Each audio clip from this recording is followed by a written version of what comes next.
सबों को good evening, नमस्कार। आप लोग कैसे हैं? आशा करते हैं अच्छे हैं, अच्छे होंगे, मन से पढ़ाई करते होंगे। आज Krishna tuition centre Birpur YouTube channel पर आज आप लोगों के लिए हिंदी व्याकरण का VVI ऑब्जेक्टिव क्वेश्चन उपसर्ग प्रत्यय से लेकर के आए हुए हैं, जो क्लास 9th के लिए वार्षिक परीक्षा 2026 में संस्कृत के लिए बहुत ही महत्वपूर्ण है। आज हम लोग संस्कृत व्याकरण का जो उपसर्ग प्रत्यय है उसके बारे में जानेंगे, समझेंगे। परीक्षाओं के लिए यह बहुत ही महत्वपूर्ण क्लास है। तो आइए आज हम ये ऑब्जेक्टिव क्वेश्चन को समझते हैं, जो उपसर्ग से किस तरह का क्वेश्चन रहता है, कैसे क्वेश्चन रहेगा, कैसे आप लोगों को पूछा जाएगा। तो पहला जैसे ऑब्जेक्टिव क्वेश्चन में है, निस उपसर्ग से कौन सा शब्द बनेगा। पहला क्वेश्चन क्या है? निस उपसर्ग से कौन सा शब्द बनेगा। देखिए, निस उपसर्ग से कौन सा शब्द बनेगा? निर्दय, निराहार, निसंदेह, निष्कृष्ट, निष्कृष्टा। तो इसमें पहला क्या होगा? निसंदेह। निसंदेह ये शब्द हमारा तीसरा जो है ऑप्शन सही है। अगला है आ उपसर्ग से कौन सा शब्द बनेगा। आ उपसर्ग से कौन सा शब्द बनेगा? आगारा। क्यों? आप जानते होंगे उपसर्ग जो है वह किसी शब्द के पहले लग करके उसके अर्थ को बदलता है। तो किसी शब्द के पहले लगता है, उपसर्ग किसी शब्द के पहले लगता है, तो इसका सही जवाब क्या होगा? आगारा। क्या होगा? आगारा। ये पहला ऑप्शन सही जवाब होगा। निर उपसर्ग से कौन सा शब्द बनेगा? तो निरोगी। निरोगी है, रोगी में निरोगी, निर्मल, निर है ना, तो निर्मल और निराग है। तो यहाँ पर सही जवाब हमारा होगा निर्मल, क्योंकि इसका संधि विच्छेद क्या होता है? नि जोड़ मल। तो मल में निर उपसर्ग लगा हुआ है, इसीलिए यह क्या हो गया? तीसरा ऑप्शन सही है। अ उपसर्ग से कौन सा शब्द बनेगा? अ उपसर्ग से देखिए भाव में अ लग गया है तो हो गया अभाव। तो पहला ऑप्शन हमारा सही जवाब होगा। अगला क्या है? प्रति उपसर्ग से कौन सा शब्द बनेगा। प्रति उपसर्ग से कौन सा शब्द बनेगा?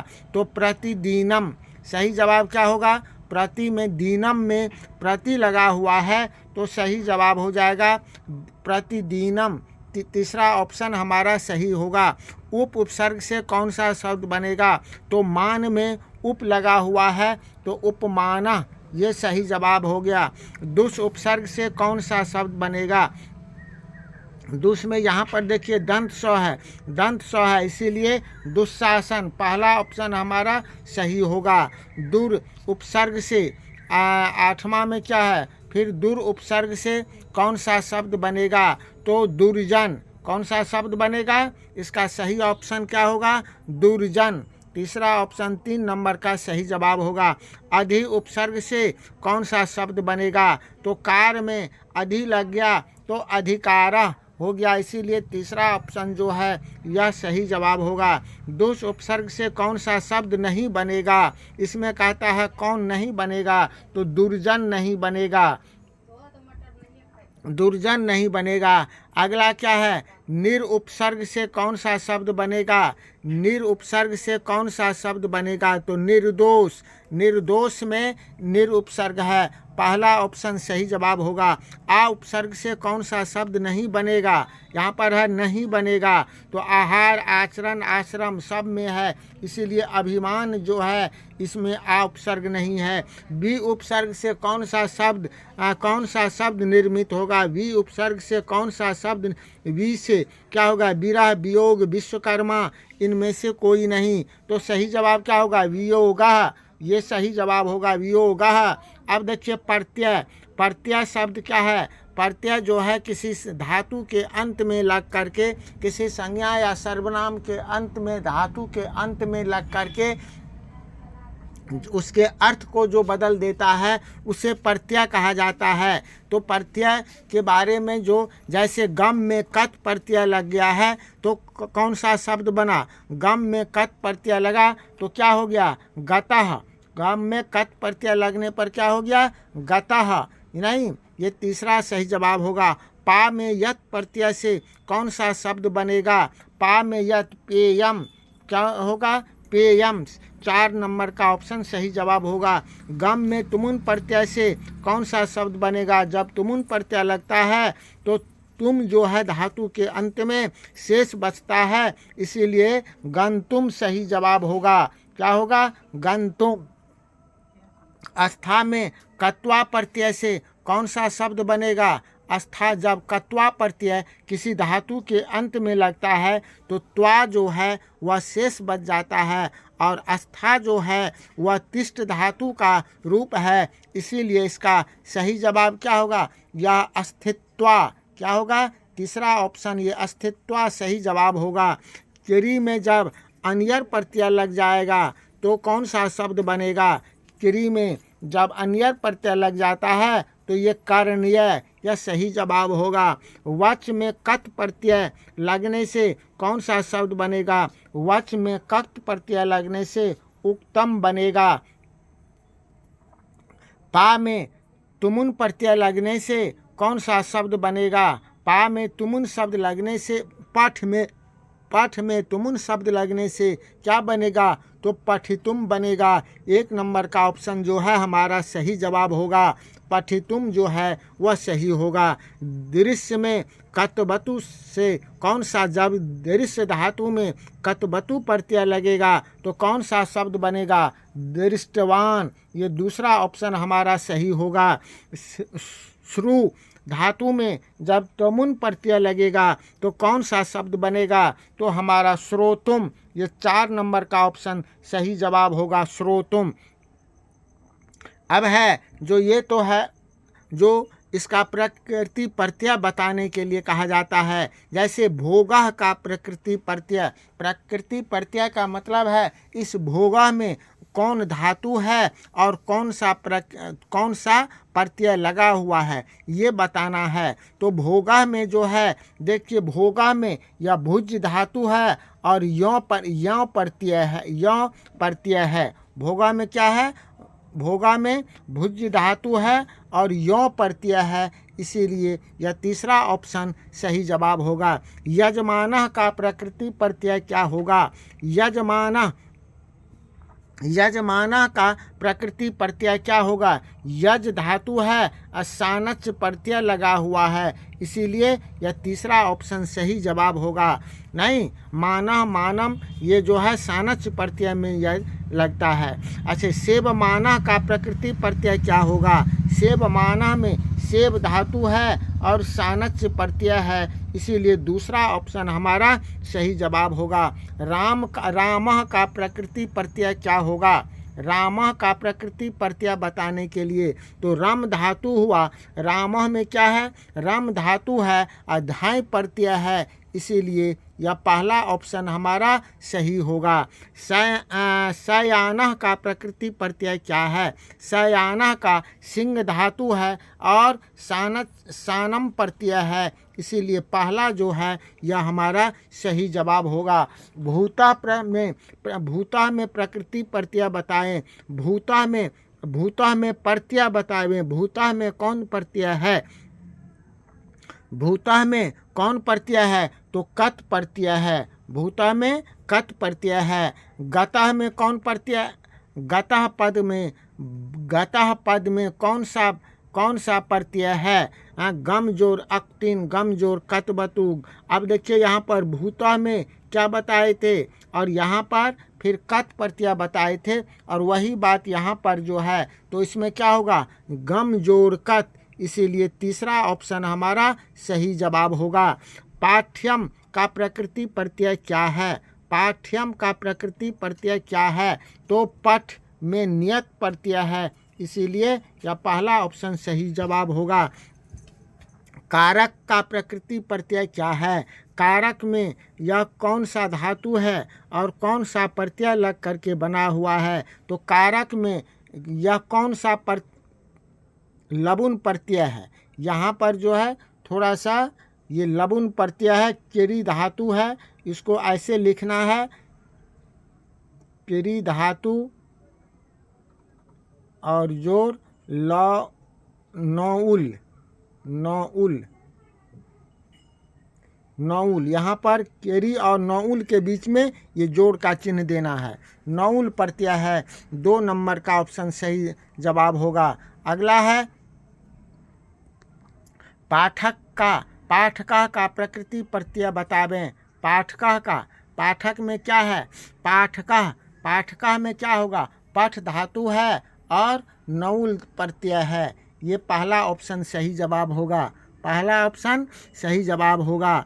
उसके बाद अगला क्या है, लब्ध में कौन सा प्रत्यय है। लब्ध में कौन सा, लब्ध में कौन सा प्रत्यय है। लब्ध में कत प्रत्यय है। लब्ध में कौन सा प्रत्यय है, कत प्रत्यय है। आघाय का प्रकृति प्रत्यय क्या होगा। आघाय का आ जोड़ घा जोड़ लियप प्रत्यय है इसमें, यह पहला ऑप्शन सही जवाब होगा। गच्छन शब्द का प्रकृति प्रत्यय क्या होगा। गच्छ धातु है और इसमें सत्री प्रत्यय लगा हुआ है।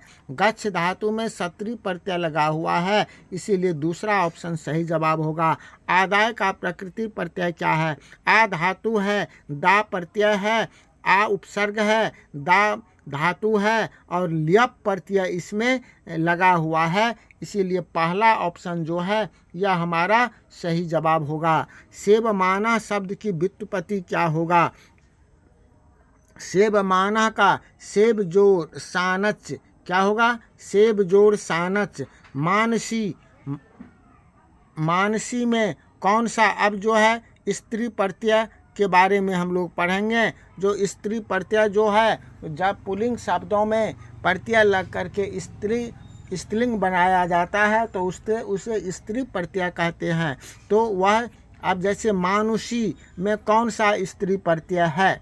मानुषी जब ये दीर्घिकार लगा हुआ रहता है तो उसमें इंगिप प्रत्यय होता है। कौन प्रत्यय होता है, दीर्घिकार। और आकार जब लगा हुआ रहता है तो टाप प्रत्यय लगा हुआ रहता है। तो इसमें मानुषी में कौन सा प्रत्यय है, इंगिप प्रत्यय है। मानसी में इंगिप प्रत्यय दूसरा ऑप्शन सही है। लेखिका में कौन सा आकार है, इसीलिए टाप प्रत्यय है, वह पहला ऑप्शन हमारा सही जवाब होगा। तपस्विनी में कौन सी स्त्री प्रत्यय है। तपस्विनी में फिर इंगिप प्रत्यय है, ये तीसरा सही जवाब होगा। विदुषी में कौन सा प्रत्यय है। विदुषी में कौन सा प्रत्यय है, फिर यहाँ पर दीर्घिकार है तो यहाँ पर इंगिप प्रत्यय है। कौन है, दूसरा ऑप्शन हमारा सही जवाब होगा। रजकी में कौन सा स्त्री प्रत्यय है। रजकी में इंगिप प्रत्यय है। जितना दीर्घिकार रहेगा सब में जो है इंगिप प्रत्यय होगा। हरिणी में कौन सा स्त्री प्रत्यय है। इंगिप, ये इंगिस, हरिणी में इंगिस प्रत्यय है। लघवी में कौन सा स्त्री प्रत्यय है। लघवी में इंगिस प्रत्यय है।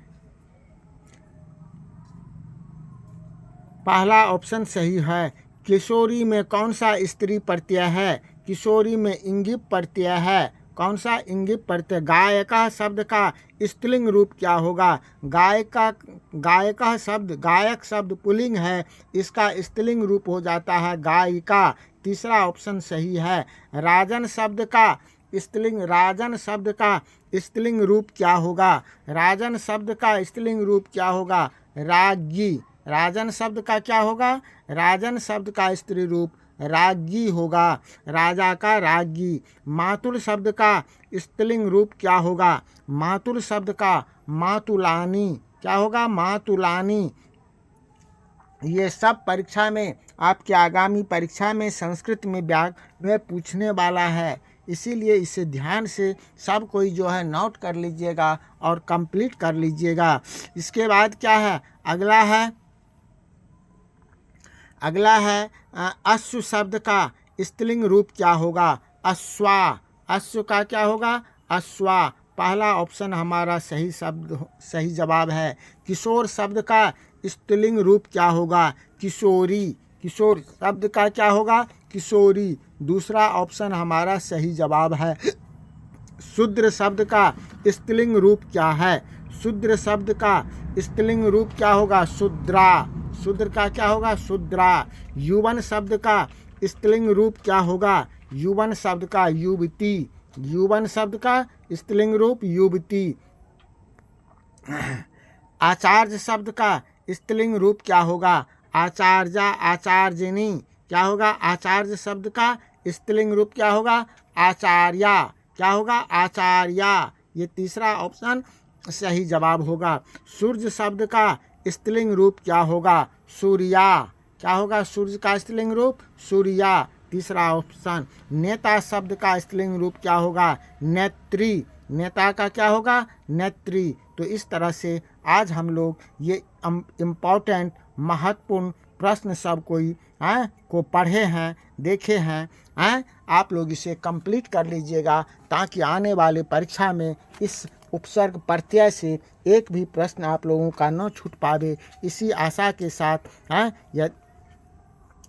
इस क्लास को एक बार ज़रूर जो लाइक कर दीजिएगा, शेयर भी कीजिएगा अपने दोस्तों के बीच में, और जो अभी तक सब्सक्राइब नहीं किए हैं वह सब्सक्राइब कीजिएगा।